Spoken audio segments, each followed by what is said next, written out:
अगर आप आध्यात्मिक मार्ग पर हैं, तो आपने सूक्ष्म शरीर के बारे में जरूर सुना होगा। साथ ही आपको सूक्ष्म शरीर के एक्सपीरियंस करने का मन भी बहुत हुआ होगा। इसके लिए शायद आपने कुछ प्रयोग भी किए हों, और मैंने पहले भी इस बारे में कुछ वीडियोस भी बनाए हैं। तो चलिए आज जान लेते हैं कि हमारा सूक्ष्म शरीर हमारे स्थूल शरीर से किस प्रकार से बाहर निकलता है और यात्रा करता है। और हाँ, यह वीडियो पूरा एंड तक देखना, इससे आपको आध्यात्म की गहरी नॉलेज मिलेगी। तो क्या कुछ होता है जब आपका सूक्ष्म शरीर आपके स्थूल शरीर से बाहर निकलता है? जब आपका सूक्ष्म शरीर आपके स्थूल शरीर से बाहर निकलता है, तब आपका स्थूल शरीर यानी फिजिकल बॉडी वहीं मौजूद रहती है, और आपका सूक्ष्म शरीर जितनी उसकी पोटेंशियल है, मतलब आपके सूक्ष्म शरीर का एक दायरा होता है, जितनी उसकी लिमिट है, वह वहां तक जाता है और वहां की जानकारी इकट्ठी करके वापस आपके स्थूल शरीर में आ जाता है। और आपका स्थूल शरीर और सूक्ष्म शरीर एक प्रारब्ध की डोर से जुड़ा होता है, और जब तक आपका और आपके सूक्ष्म शरीर का प्रारब्ध उस चमकीली डोर से जुड़ा हुआ है, तब तक आप यात्रा करके आपको अपने स्थूल शरीर में वापस आना ही होता है। और अगर ये प्रारब्ध टूट जाए तो सूक्ष्म शरीर का स्थूल शरीर से तादात्म्य खत्म हो जाता है, जिसे हम मृत्यु कहते हैं। परंतु ध्यान की प्रक्रिया में यह मृत्यु नहीं घटती। ध्यान में वो डोर आपसे जुड़ी रहती है, और आपकी ध्यान की गुणवत्ता के हिसाब से ही आपको रेंज मिलती है। मतलब आपके ध्यान की गहराई निश्चित करती है कि आपका सूक्ष्म शरीर कितनी लंबी यात्रा कर सकता है, कितना ट्रेवल कर सकता है। मतलब आपके ध्यान की क्षमता अच्छी है, तब आपका सूक्ष्म शरीर आपके स्थूल शरीर से बाहर निकलता है और ट्रेवल करता है। अगर आपके ध्यान की क्षमता और ज्यादा गहरी है, अगर आप ध्यान में बहुत गहरा उतर चुके हैं, तब आपका कारण शरीर आपके स्थूल शरीर से बाहर निकलता है। और अगर आपके ध्यान की क्षमता और गहरी है, तब उससे महाकारण शरीर निकलता है, और गहरी होने पर केवल्य शरीर, फिर नूरी शरीर, फिर महानूरी शरीर। मतलब जैसे जैसे आप जितनी गहराई में जाते जाएंगे, जितने आपके ध्यान की क्षमताएं बढ़ती जाएंगी, उसके अकॉर्डिंग आपके भौतिक शरीर से सूक्ष्म शरीर की परतें निकलेंगी। और उन सभी शरीरों की क्षमताएं अलग अलग हैं, उनकी पॉसिबिलिटीज बढ़ती जाती हैं। सिंपल शब्दों में कहूं, आपका ध्यान जितना ज्यादा गहरा होता चला जाएगा, जितनी ध्यान की गुणवत्ता बढ़ती चली जाएगी, आप उतनी ही ज्यादा सूक्ष्मता की ओर बढ़ते चले जाओगे। मतलब अगर आपके ध्यान की गुणवत्ता कम है, तब आपके इस भौतिक शरीर के जस्ट निचली परत यानी आपका सूक्ष्म शरीर बाहर निकलता है, क्योंकि आपने अपने ध्यान में एक ही परत को तोड़ पाया, जो आपका भौतिक शरीर है। तब आपको सूक्ष्म शरीर का ज्ञान होता है, वही बाहर निकलता है। और फिर अगर आपकी साधना और गहरी होती चली जाती है, तब आप अपने शरीर की दूसरी परत को भी तोड़ देते हैं, और आपके तीसरी परत यानी कारण शरीर का आगमन होता है। और आपके कारण शरीर की क्षमता आपके सूक्ष्म शरीर से अधिक होती है, और आपका ध्यान और गहरा होने लगता है, तब आपका महाकारण शरीर निकलता है। और अगर ध्यान में और ज्यादा गति हो जाए और गहरा हो जाए, तब आपका केवल्य शरीर बाहर निकलता है, जिसकी स्पीड लाइट की स्पीड जितनी होती है।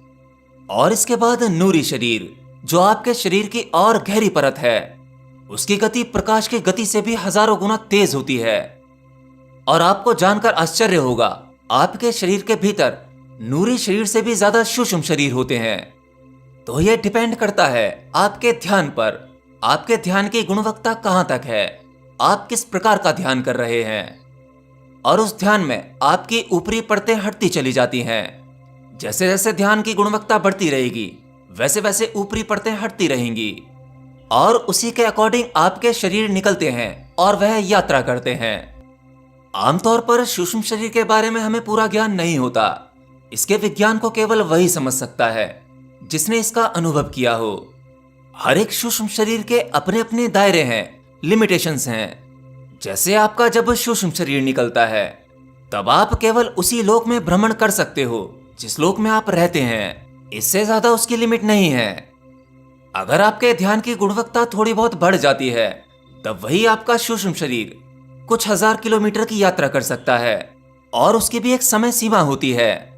तो आपके सभी सूक्ष्म शरीरों की सीमाएं हैं, सबकी अपनी अपनी गति है।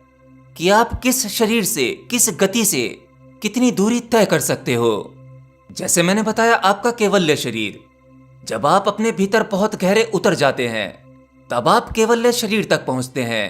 यह आपके भीतर की बहुत गहरी परत है।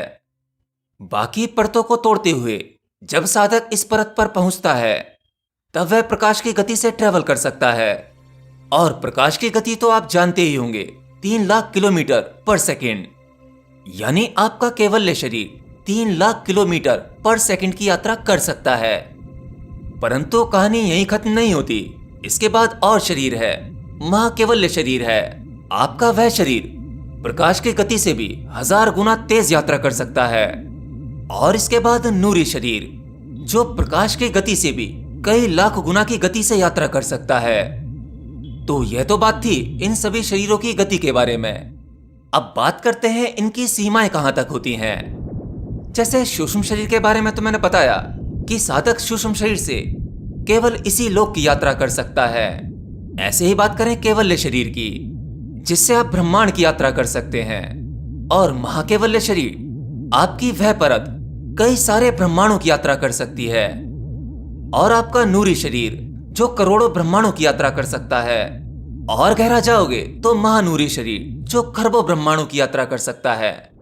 इसी प्रकार से आप अपने भीतर जितना गहरा उतरते जाओगे, जितनी सूक्ष्मता को पाते जाओगे, आपके लिए उतनी ही क्षमताएं बढ़ती चली जाएंगी। आगे की और पॉसिबिलिटीज खुलती जाएंगी और आप अनंत ब्रह्मांडों के रहस्य जान पाएंगे, उनका ज्ञान प्राप्त कर पाएंगे।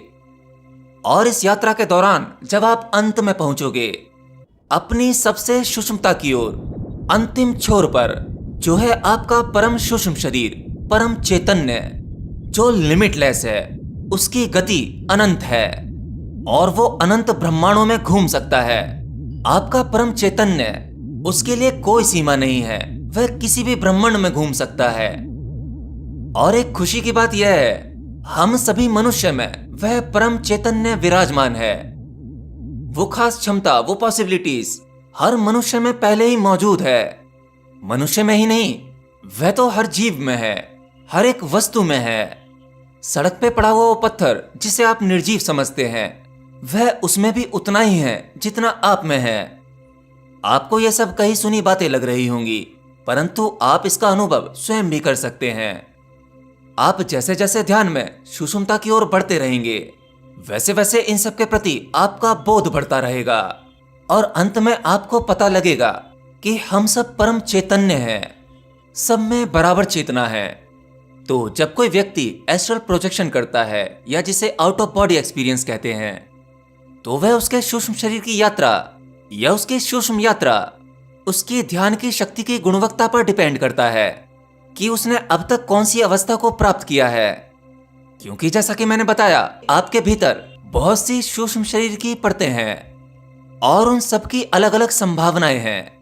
आप जितना गहरा उतरते जाएंगे, अपने भीतर की जिन जिन परतों को तोड़ते जाएंगे, उस हिसाब से आप गहरा ज्ञान इकट्ठा कर पाएंगे, उतनी दूरी की यात्रा कर पाएंगे। आपको क्या लगता है, जो हिंदू ग्रंथ वेद पुराणों में जिन लोकों की चर्चा की जाती है, अनंतो अनंत लोक, अनंतो अनंत ब्रह्मांड, उन सब का ज्ञान कहां से मिला होगा? क्या किसी टेक्नोलॉजी के द्वारा ऐसा कोई रॉकेट बनाया होगा, ऐसी कोई व्यवस्था की होगी जिससे मनुष्य वहां पहुंच सके? नहीं, मनुष्य शरीर की क्षमता बहुत थोड़ी सी है, वह एक बहुत छोटी सी लिमिट में बंधा हुआ है। मनुष्य को जो अनंत अनंत लोकों का ज्ञान मिला, जिसे धार्मिक किताबों में लिखा गया, वह सब ज्ञान ध्यान की गहराइयों में ही मिला। उन लोकों की यात्रा ध्यान की गहराइयों में ही की गई। परंतु इन सब के बाद भी एक ऐसी अवस्था है जो ध्यानातीत है, जो स्वयं ईश्वर होना है। एस्ट्रल ट्रैवलिंग या सूक्ष्म शरीर से यात्रा, ये तो बहुत छोटी संभावना है। इस अनुभव को कोई भी व्यक्ति ध्यान के कुछ प्रयास करके कर सकता है, परंतु अंत में हर एक साधक के लिए ऐसा कुछ रह जाता है जिसे कभी नहीं जाना जा सकता, जहां केवल खोया जा सकता है।